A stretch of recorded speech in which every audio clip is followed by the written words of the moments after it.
ipapakita ko sa buong sambayan ng Pilipino na wala akong takot. Sugurin sa bakuran mismo ng COMELEC, hamunin yung kanilang, actually yung 7 yung chairman at yung 6 na commission, sinabi ko bumaba kayo lahat dito. Sagutin niyo ako. And then ito, balik tayo kay John Lee.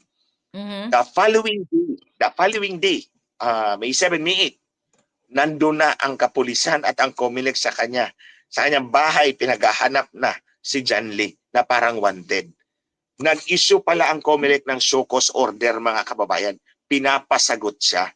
So nag-issue siya ng show cause order. So kawawa naman si John Lee, hindi naman siya sanay sa ganyan.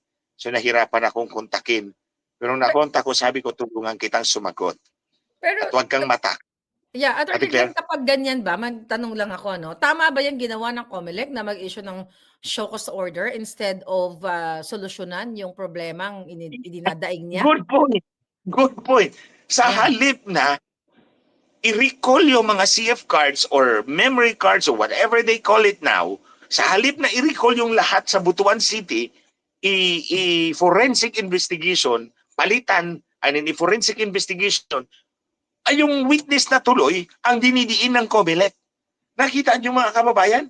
Ang inisyuhan ng show cause order, yung innocenting witness, hindi yung mga electoral boards o ako ang COMELEC, inisyuhan ko ng show cause order, yung electoral boards. Anong nangyari dyan? Ibalik niyo yan dito. Imbestigahan natin yan. Palitan namin yan ng bago. At ipakita natin sa publiko na walang magic dyan. But that's exactly not what the COMELEC is doing. Ang diniin ay yung testigo.